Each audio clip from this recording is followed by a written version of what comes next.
Hello everyone, I am going to discuss chapter 3 of Forum IAS Polity PY की book. जिसमें पहला question है ना वो काउंसिल्स के ऊपर है कि इसमें कौन कौन से काउंसिल है ना वो कॉन्स्टिट्यूशन में पार्ट है कि नहीं, दिए हैं कि नहीं। इसमें बस इंटर स्टेट काउंसिल जो है ना वो कॉन्स्टिट्यूशन में दिया है, वो आर्टिकल 263 में दिया है। बाकी जो नेशनल सिक्योरिटी काउंसिल है वो नहीं दिया है। और जो नेशनल सिक्योरिटी काउंसिल है, it formally established in 1999 by executive order of Government of India. और किसके रिकमेंडेशन पे आया था? ARC के रिकमेंडेशन पे आया था, ठीक है ना। और जो हमारा जोनल काउंसिल्स है ना वो established under State Reorganisation Act 1956 के तहत आया था और कॉन्स्टिट्यूशनल का पार्ट नहीं था, कॉन्स्टिट्यूशन नहीं है। इसमें याद रखना है कि इंटर स्टेट काउंसिल ही है ना इस्टेब्लिश्ड बाय द कॉन्स्टिट्यूशन, याद रखना है। जो सेकंड क्वेश्चन है उसमें ये पूछ रहा है कि statements correct as per constitution. कौन कौन से जो हमारे इसमें लिस्ट है वो अंडर स्टेट लिस्ट है या यूनियन लिस्ट है, इन सबको बताना था। जो हमारा इंटर स्टेट क्वारंटीन मतलब इंटर स्टेट से जो भी चीज़ें आएंगी ना वो सब यूनियन लिस्ट में, ये याद रखना है, ठीक है। और यहाँ पे एक चीज़ और याद कर लेते हैं कि हमको ये एक लिस्ट प्रिपेयर करना है कि कौन कौन से स्टेट लिस्ट में, यूनियन लिस्ट में, कॉन्करेंट लिस्ट में, सब प्रिपेयर करना अच्छे से। नाउ क्वेश्चन नंबर जो 3 है वो नॉर्थ ईस्टर्न काउंसिल के बारे में है। इसमें याद रखना है कि जो north eastern council amendment act 2002 में इसमें कौन कौन से मेंबर होंगे। इसमें गवर्नर होगा, chief minister of that state होगा और 3 मेंबर्स नॉमिनेटेड बाय प्रेसिडेंट होता है।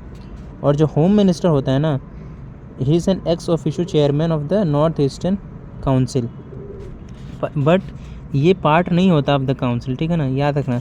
मतलब इसमें बस होम मिनिस्टर पार्ट नहीं है, मेंबर नहीं है इसका, ठीक है ना, बट इसका एक्स ऑफिशियो चेयरमैन है।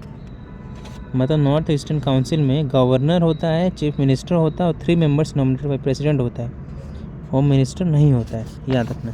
जो क्वेश्चन नंबर 14 है वो पार्लियामेंट्री डेमोक्रेसी के बारे में है और इसका डिफरेंस पूछ रहा है इंडियन और ब्रिटिश मॉडल के बीच में। कुछ चीज़ें यहाँ पे याद कर लेना है कि जो ब्रिटिश में है ना वो पार्लियामेंट्री सॉवरेनिटी होता है वहाँ पे, और इंडिया में ये नहीं है। Indian parliament is not a sovereign body, ठीक है ना।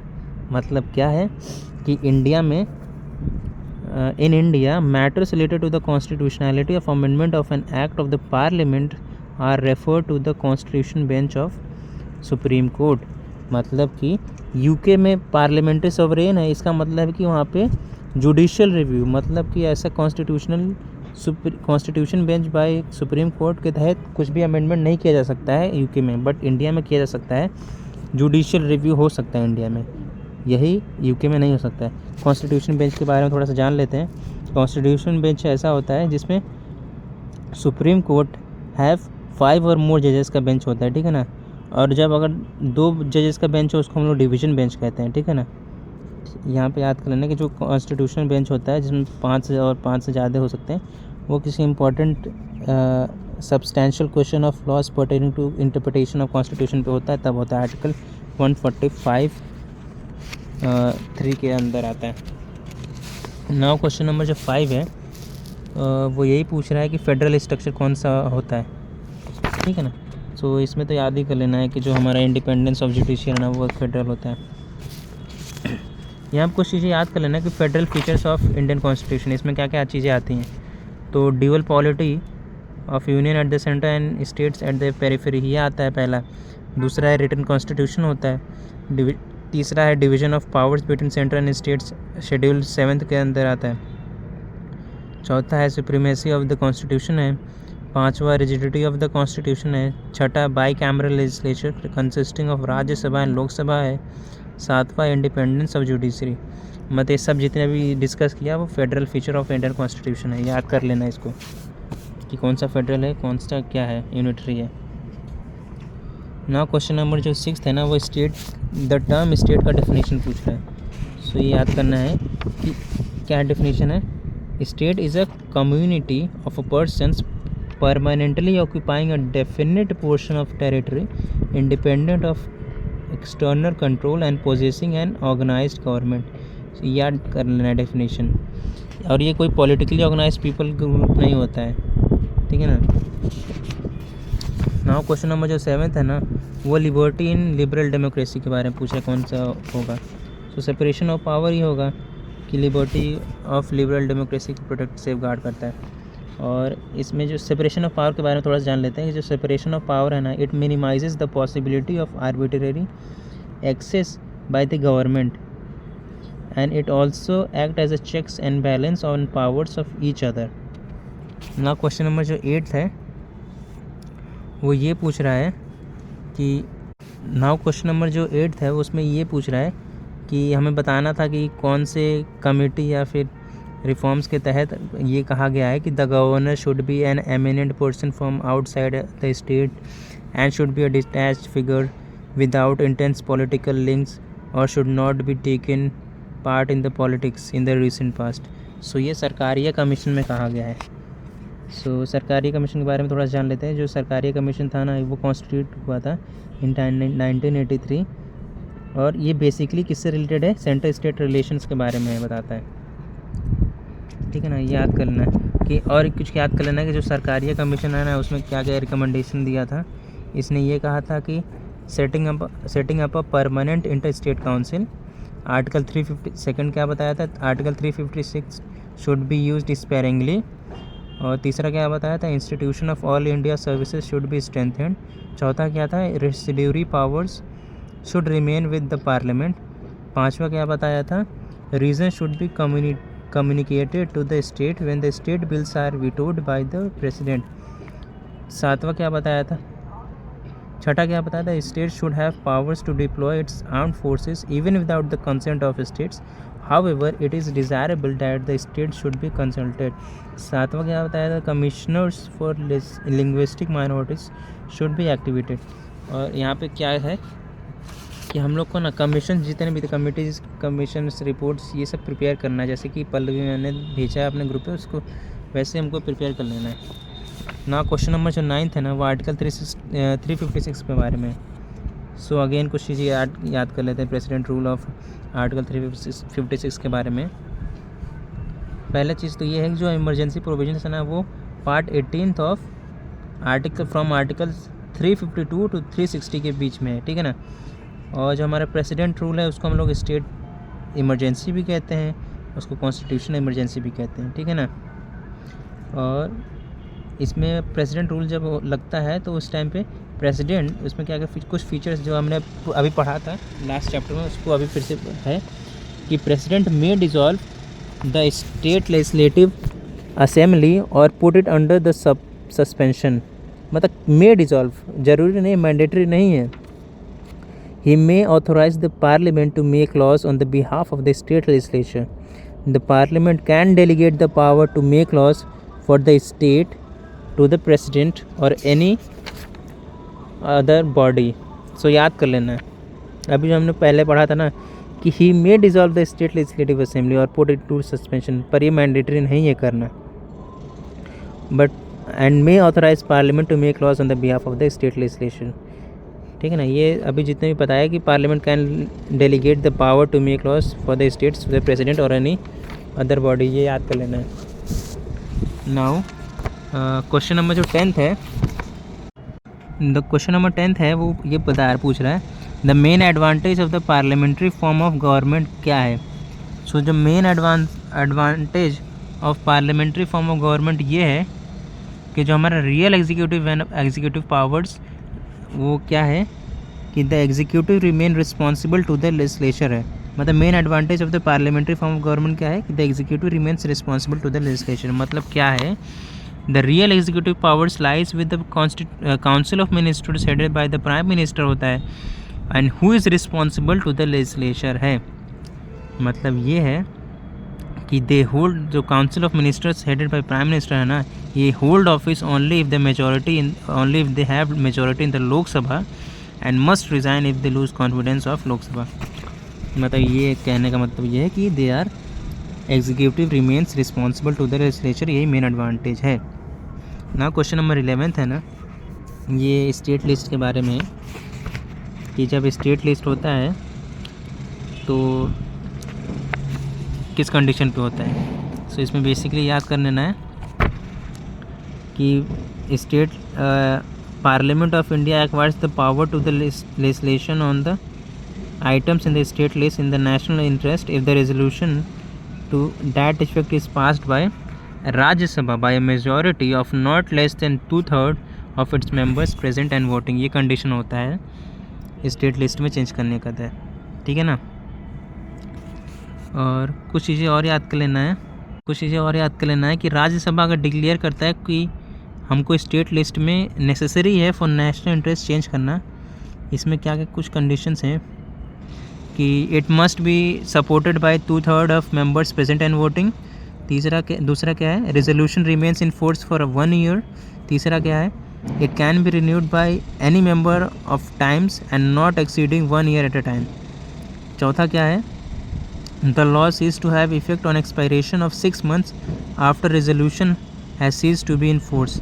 पाँचवा क्या है, the provisions does not restrict the power of state legislature to make laws on the same matter, but in the case of inconsistency between the state laws and the parliamentary law and latter is to prevail। So ये कुछ चीज़ें याद कर लेना है कि basic था वैसे कि राज्यसभा जब चेंजेस करेगा स्टेट लिस्ट में तो in terms of national interest तो क्या क्या चीज़ें दिमाग में रखनी चाहिए, क्या क्या कंडीशन होनी चाहिए। नाउ जो क्वेश्चन नंबर 12 है वो ये पूछ रहा है कि पार्लियामेंट जब इंटरनेशनल ट्रीटीज़ को इम्प्लीमेंट करता है तो क्या स्टेट से कंसल्ट करना चाहिए कि नहीं। सो इसमें ज़रूरी नहीं है कि जो पार्लियामेंट है ना वो कंसेंट करे विद द स्टेट, ठीक है। मतलब पार्लियामेंट जो है ना can make laws without the consent of states, और ऐसा पार्लियामेंट ने किया भी है। कब कौन कौन से प्रोविजंस में, United Nations privileges and immunities act 1947 में किया था, जेनेवा कन्वेंशन एक्ट 1960 में किया था, एंटी हाईजैकिंग एक्ट 1982 में किया गया था, and legislation relating to the environments and TRIPS TRIPS पे किया गया था। मतलब बेसिकली ये याद रखना है कि कंसेंट नहीं चाहिए होता है स्टेट्स का, पर कर ले तो अच्छा है। नाउ आर्टिकल क्वेश्चन नंबर 13 ये स्टैम्प ड्यूटी से रिलेटेड है। सो क्वेश्चन नंबर 13 है ना वो जो है ना वो स्टैम्प ड्यूटी से रिलेटेड है। सो जो स्टैम्प ड्यूटी है ना it can be imposed by union और सेंट्रल गवर्नमेंट है, बट इसका collection and appropriation of stamp duties are done by the state government, ठीक है ना। और stamp duty is not regulated by the union और central government, instead it is regulated by the respective state government। The rates and the rules relating to the stamp duties may vary from the state to state under the purview of state list। मतलब यहाँ पे एक चीज़ याद रख लेना है कि जो हमारा यूनियन गवर्नमेंट होता है ना, मतलब सेंट्रल गवर्नमेंट इम्पोज करता है, लेकिन उसका collection, appropriation, regulation, rates, rules ये सब स्टेट गवर्नमेंट करता है, ठीक है ना। और कुछ फैक्ट्स यहाँ पे याद कर लेना है कि आर्टिकल 268 में कुछ डील करता है किससे, duties levied by the union but collected and appropriated by the states. इसमें क्या क्या आता है, stamp duties and duties of excise होता है, ठीक है ना। मतलब यूनियन इनको लिवाई करता है और स्टेट्स को कलेक्ट और अप्रोप्रिएट करते हैं, ठीक है, याद कर लेना। नाउ क्वेश्चन नंबर जो 14 है वो अगेन डिफरेंस पूछ रहा है Indian parliamentary system and British parliamentary system के बारे में। सो इसमें क्या डिफरेंस है, जुडिशल रिव्यू, अभी हमने उधर देखा था ना पहले कि सॉवरेनिटी था ब्रिटेन में, डॉक्ट्राइन ऑफ सॉवरेनिटी फॉलो होता है इन ब्रिटेन पार्लियामेंट, पर इंडिया में ऐसा कुछ है नहीं। सो याद करना, और इसी में कुछ और याद कर लेते हैं क्या क्या डिफरेंस है। और भी डिफरेंस क्या है British system and Indian system of democracy में। सो जो इंडिया है ना वो रिपब्लिकन सिस्टम फॉलो करता है, ब्रिटिश जो है मोनार्किकल है। जो ब्रिटेन में प्राइम मिनिस्टर होता है he is a member of lower house, और इंडिया में क्या होता है he can be lower house और अपर हाउस, मतलब राज्यसभा लोकसभा कहीं से भी हो सकता है। और member of parliament alone are appointed as minister in Britain में होता है, लेकिन इंडिया में ऐसा नहीं है। इंडिया में member of parliament can also be appointed as minister but for maximum 6 period का टर्म। और क्या है, जो ब्रिटेन में है ना, it follow a system of legal responsibility of the minister, पर इंडिया में ऐसा कुछ नहीं है। और कुछ चीज़ें कॉमन क्या क्या है features in India and Britain में, वो क्या क्या है कॉमन फीचर्स क्या क्या है इंडिया और ब्रिटेन में, उसमें है parliamentary government, bicameral legislature, rule of law, both a real and nominal executive, a system of collective responsibility, single citizenship, cabinet system and parliamentary privileges. Now question number जो 15 है वो agriculture income tax is assigned to the state government, ये कब हुआ था? ये constitution of India ने खुद ही दिया था, आर्टिकल 246 में दिया था, ठीक है ना। सो इसमें यहाँ से एक चीज़ ये पता चलता है कि हम लोग मुझे ना बेयर एक्ट के बारे में प्रिपेयर कर लेना। बेयर एक्ट में state list, union list, concurrent list, बाकी और जो भी आर्टिकल्स हैं उन सबको प्रिपेयर करना बेयर एक्ट्स के थ्रू। नाउ क्वेश्चन नंबर जो 16 है वो centre state relation have been specifically termed as municipal relation किस में कहा गया? So centres control of the state in the planning process, इसको म्यूनिसिपल रिलेशंस के तहत सिमिलर कंपेयर किया गया है कि centre state relation specifically in the planning process have been compare to the municipal relations treating states as subordinate entities. Now question number 17 जो है question number 17 यही पूछ रहा है कि फेडरल फीचर कौन सा है? वो अगेन वही है, इंडिपेंडेंस ऑफ जुडिशरी। सो अभी हम देख रहे हैं ना, इसमें बहुत सारे पॉलिटिकल जो क्वेश्चन है ना वो रिपीट हो रहे हैं, सो याद कर लेना इन सबको। और इसी में कुछ फैक्ट्स याद करना है कि जो आर्टिकल 246 है ना, it deals with the 7 schedule, और इसमें लिस्ट के बारे में, मतलब 3 लिस्ट होते हैं ना, यूनियन लिस्ट, स्टेट लिस्ट और कॉन्करेंट लिस्ट। कुछ फैक्ट्स याद कर लेते हैं कि जो यूनियन लिस्ट था ना, इट कंटेन्स 98 सब्जेक्ट। पहले आर्टिकल 246 जो है ना वो 7 शेड्यूल में 3 लिस्ट के बारे में, ये तो पता ही है हम लोग को, यूनियन लिस्ट, स्टेट लिस्ट और कॉन्करेंट लिस्ट के बारे में। और यूनियन लिस्ट में कंटेन्स 98 सब्जेक्ट्स, ओरिजिनली कितने थे? 97 थे। स्टेट लिस्ट में 59 सब्जेक्ट हैं, ओरिजिनली कितने थे? 66 थे। कॉन्करेंट लिस्ट में 52 सब्जेक्ट है और ओरिजिनली 47 थे। और कुछ याद कर लेना कि जो 42nd अमेंडमेंट एक्ट 1976 था ना, इसमें 5 सब्जेक्ट ट्रांसफ़र किया गया था स्टेट लिस्ट से कॉन्करेंट लिस्ट में। कौन कौन से थे? Education, forest, protection of wild animals and birds, weights and measures, and administration of justice, constitution and organisation of all courts except supreme court and high court. So ये याद कर लेना है। सो ये था चैप्टर 3। Thank you.